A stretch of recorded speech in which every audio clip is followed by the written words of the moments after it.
एक दिन सुबह के वक़्त रॉन्ग नंबर से कॉल आई, तो आगे से कोई लड़का बोला, हेलो। तो आगे से एक लड़की बोली और बोला कि ये रॉन्ग नंबर है, आप दोबारा कॉल ना करना, और कॉल बंद करके रख दिया मोबाइल। उसके बाद वो जब लड़के को पता चला कि ये लड़की का नंबर है, तो वो हर रोज़ कॉलें करने लगा और मैसेजेस करने लगा।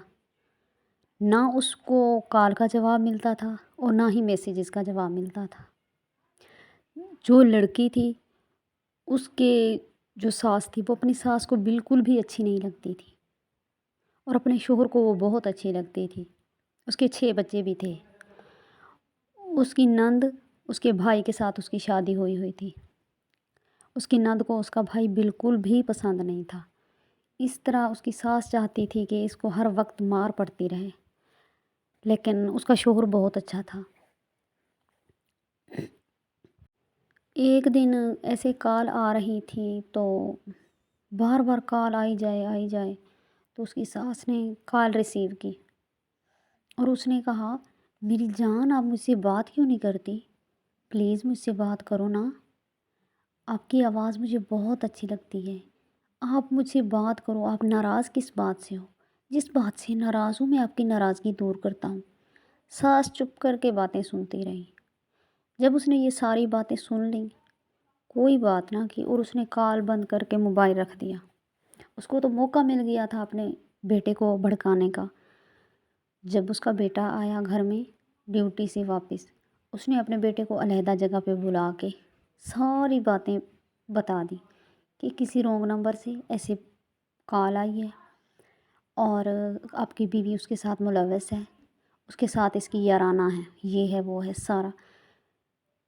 उसके शौहर ने एक ना सुनी बीवी की, वो भी जहालत, उसमें भी कूट कूट के जहालत भरी हुई थी।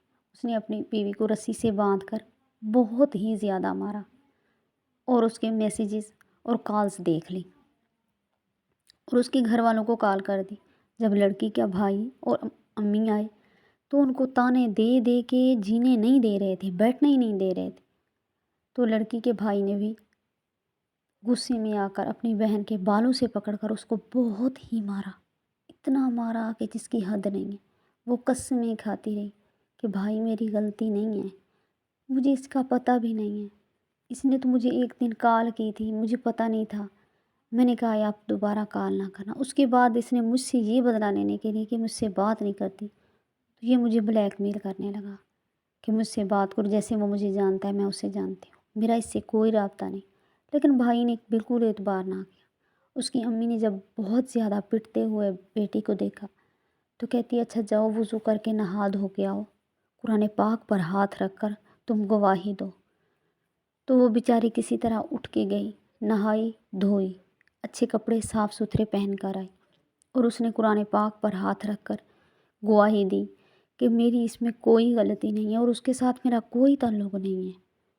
तो उसके शौहर और उसकी सास तो शैतानी दिमाग था, मकार औरत थी।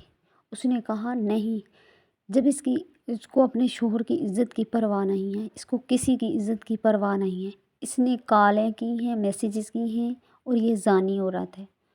उसके भाई ने जब इतनी ज़्यादा बातें सुनी, तो उसको बहुत ही गुस्सा आया। पहले तो मारा, फिर उसने अपने जेब से पिस्टल निकाल कर उसको 4 गोलियां मारी और उस तड़पती हुई औरत को उसने मार दिया। जब उसने मारा, तो इधर उधर के लोग जमा हो गए। उन्होंने देखा कि ये क्या हो रहा है, तो उनने सब ने कहा कि आपने इस लड़की को क्यों मारा है, ये तो बहुत अच्छी है, 6 बच्चों की माँ है, हमने तो इसको कभी नहीं देखा इस तरह गलत कदम उठाते हुए। लेकिन उसकी सास इतनी बेगैरत औरत थी, अस्तगफार अस्तगफार, उसने अपनी बहू को मरवा दिया। जब उसके बड़े भाई को पता चला कि मेरे भाई ने और बहनोई ने, सास ने कत्ल करवाया है, तो उसने पुलिस बुलवा कर उसको उठवा लिया। जब सारी तशवीश हुई, उसके मोबाइल से डाटा निकलवाया गया, तो जस्ट एक कॉल रॉन्ग नंबर से 18 सेकंड की चली हुई थी। तब सबको दुख हुआ कि लड़की की गलती नहीं थी, लेकिन गलती देखे बगैर, कुछ सुने बगैर उसको कत्ल कर दिया था। ایک اتنا زیادہ ساس گر جائے، اس طرح بھی نہیں ہونا چاہیے۔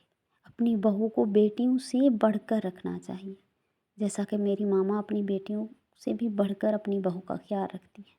اپنی بیٹیاں تو پرائی ہوتی ہیں، ان کو تو ہم ان کے گھر کا کر دیتے ہیں، بہو پہ بھی الزام نہیں لگانا چاہیے۔ اور ایک جان لے لی ہے، بچوں کو یتیم کر دیا ہے۔